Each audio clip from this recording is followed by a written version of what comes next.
साथियों, बहुत बहुत शुक्रिया आप तमाम लोगों का। पड़ोसी ममालिक इस वक्त ज़बरदस्त तनाव में है और जंग शुरू हो गई है एक बार फिर से अफ़गानिस्तान के तालिबान और पाकिस्तान की रजीम के दरमियान। और आसिफ मुनीर ने, हम पहले दिन से कह रहे हैं, स्ट्रेटिजिकली पाकिस्तान को कमज़ोर, तबाह और निस्तो नाबूद करना था। आधा कर चुका, आधा करेगा, क्योंकि already he is compromised man अपने आका ट्रंप साहब के साथ। जो वो डिनर कर रहे थे, लंच कर रहे थे, वो सस्ता नहीं था, बहुत महंगा पड़ेगा। उसकी दो तीन वजूहत है, बहुत सारे लोगों को ये गेम प्लान कैसा समझना पड़ेगा। एक तो थोड़ी देर पहले पाकिस्तान ने अब गज़बुल हक, जैसे उसे बुनियानुल मरसूस, वो फर्जी नाम का एक ऑपरेशन चलाया। हमने आदमपुर उड़ा दिया, हमने दिल्ली उड़ा दिया, पता नहीं कहाँ कहाँ उड़ा गए थे। वो उस वक्त जब मई के महीने में भारत के साथ जंग हुई, यही हालात उनके इस वक्त हैं। और वो कहते हैं ना, मंजी ठोकना, नाक में दम करके रखा है तालिबानियों ने। कोई एयर पावर नहीं है, एयरफोर्स नहीं है, कमज़ोर है। लेकिन 50 से 55 पाकिस्तानी आर्मी के लोग मार दिए हैं, 20 से 21 पोस्ट पर कब्जा किया। ये मैं नहीं कह रहा हूं, आप जाकर डिफेंस फोर्सेस के उनके एक्स पर, फेसबुक पर, यूट्यूब पर पेजेस, जो ऑफिशियल पेजेस हैं, फर्जी नहीं, ऑफिशियल पेजेस हैं, उनको खोल कर देखिए। वीडियोस डाले गए हैं। पाकिस्तानी आर्मी अपने लोग जो उनके मारे गए, उनकी बॉडीज उठाने के लिए तैयार नहीं है।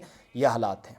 बहुत सारी पोस्ट छोड़कर भाग कर चले गए। 20-21 पोस्ट डूरन लाइन पर कब्जा कर लिया गया है तालिबान की तरफ से। और याद रखिएगा, ये भी याद रखिएगा, जो इस वक्त मैं पाकिस्तानी अथॉरिटीज़ का स्टेटमेंट देख पा रहा हूं, ये जो तकरीबन अफगानिस्तान और पाकिस्तान की डोरन लाइन, ये 640 किलोमीटर के आसपास, इसके आसपास तनाव इतना ज़्यादा है कि मैक्सिमम एरियाज़ के अंदर तालिबान एक्टिव नज़र आ रहा है। उसका रीज़न क्या है? 24 घंटे पहले एक कार्रवाई हुई, एयर स्ट्राइक की गई पाकिस्तान की तरफ से काबुल के अंदर, फिर वापस गया, आज रात फिर से कार्रवाई की। इसको लगा कि चलो कुछ नहीं है, इनके पास कुछ नहीं है, कुछ नहीं करेंगे। उनने ऑलरेडी जंग का ऐलान कर दिया था, पाकिस्तान ने भी खुली जंग का ऐलान कर दिया। हुआ ये कि इन एयर स्ट्राइक्स को पक्तिका प्रोविंस, कंधार में, काबुल के अंदर किया गया, जहां पर पाकिस्तान का F-16 फाइटर जेट भी गिराया गया है, जिसकी तस्वीरें टुलो न्यूज़ चला रहा है सुबह से। जिसको टुलो न्यूज़ देखना है जाकर आप देखिए, इस वक्त सारी तस्वीरें अवेलेबल हैं। एक बात, पाकिस्तान ने इससे अभी बचते हुए बयान नहीं दिया, बाकी सब उसने कहा उनके जवान मारे गए हैं, लेकिन जितनी तादाद बताई जा रही है उतने नहीं है। हमने भी 35 लोग तालिबानियों के मारे हैं। पाकिस्तान का मौक़िफ़ है कि तहरीक तालिबान पाकिस्तान का मौक़िफ़ है कि तहरीक तालिबान पाकिस्तान में दहशतगर्दाना कार्रवाइयाँ करता है, और इनको फितना अल खारिज कहा जाता है कि भारत की मदद से, अफ़गानिस्तान की मदद से, भारत के इशारों पर कार्रवाइयाँ करते हैं, पाकिस्तानी बेगुनाह लोगों की जानें लेते हैं। इस बहाने वो अफ़गानिस्तान में दाखिल हुआ, अपनी एयर पावर दिखाने लगा था, वहाँ तालिबानियों ने सारी हेकड़ी निकाली। अब कहानी क्या है? बगराम एयरबेस, 10,000 फ़ौजी एक साथ इस स्ट्रेटेजिक एयरबेस पर रह सकते हैं, जिसको कभी कभार USSR ने, USA ने, यूरोपियंस ने, बाकी लोगों ने संभाला था, सिर्फ इसलिए क्योंकि स्ट्रेटेजिकली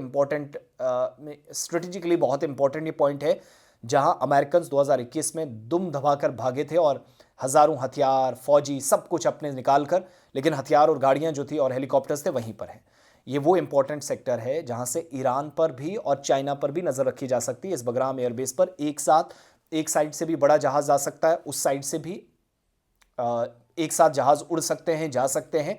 इतना बड़ा बगराम एयरबेस है जो तालिबान के कब्जे में इस वक्त है, उनकी अपनी ज़मीन है। इसको अमेरिका हासिल करना चाह रहा है और इस्तेमाल किया जा रहा है आसिम मुनीर को, जो बार बार उसको कहा जाता था कि बगराम एयरबेस हमें किसी हालत पर दिलाइएगा। अब ये चाह रहे हैं कि तालिबान झुक जाए, कॉम्प्रोमाइज़ पे आए, बगराम एयरबेस दे दे, थोड़ा सा पैसा दिला देंगे। खुद की आदत इनकी है कि बार बार, जम्मू कश्मीर से कम बजट इनका है, ये मैं आपको बता दूं। जो IMF से इन्होंने बेल आउट पैकेज लिया वो जम्मू कश्मीर से 50% कम है। जम्मू कश्मीर का बजट ज़्यादा, तो बातें करते हैं कि हमने जम्मू कश्मीर लेना है। इसको भी छोड़ दीजिएगा, साइड रखिएगा। बगराम एयरबेस आसिम मुनीर हमें दिलाए, तालिबान को मजबूर करे, घुटने टेकने पर कॉम्प्रोमाइज़ करें, वो आएँ और अमेरिका को देने पर मजबूर होंगे, और अमेरिका उनके जो बैंक खाते फ्रीज़ किए गए थे सब लोगों के, जो तालिबान के हैं, वो उनके खोल देगा, डिफ्रीज़ कर देगा। ये लालच उन्हें दी जा रही है, लेकिन मानने के लिए तैयार। असल कहानी ये है, जैसे वहाँ पर है ना, स्टेट ऑफ हर्मुज़ में वेनेजुएला के तेल पर अमेरिका ने कब्जा किया, मदुरो तो महज बहाना था। स्टेट ऑफ हर्मुज़ भी ये वो रास्ता है जहाँ से दुनिया भर के अंदर तेल जाता है, और ईरान के अंदर बनने वाला तेल या ईरान के आसपास जितने भी ऑयल रिसोर्सेज हैं, वो बहुत पतला तेल, और किसी लाइन के या पाइपलाइन के थ्रू सप्लाई करना हो तो वो बहुत आसानी से जाता है। अमेरिका उसके पीछे पड़ा है। रजीम चेंज तो महज उसकी कहानी है, उसको कब्जा उन ऑयल रिसोर्सेज पर करना है। ऐसे ही यहाँ पर उसने करना है कि बगराम एयरबेस दिलाएं, पाकिस्तान को इस्तेमाल करें, उसे भी पैसा खूब फेंक रहा है और वो भी कुत्ते की तरह हासिल करते जा रहे हैं। तो कहानी सिर्फ ये है कि तालिबान और तालिबान जो अफ़गानिस्तान के हैं और पाकिस्तान में इस वक्त ज़बरदस्त लड़ाई है, शिद्दत आई है, सूरत हाल बहुत ख़राब है। पाकिस्तान ने दोबारा फ़िज़ाई हमले किए, एयर पावर बहुत मजबूत है पाकिस्तान की, इसमें कोई शक नहीं, उनने उस तरफ कार्रवाइयाँ की, लेकिन उनमें से एक जेट गिरा है, जो अफ़गान मीडिया की रिपोर्ट है। पाकिस्तान ने इसकी कंफर्मेशन करना है, 50 से ज़्यादा आर्मी के मारे जाने की और 35 से ज़्यादा तालिबान मारे गए, ये भी कंफर्मेशन हैं।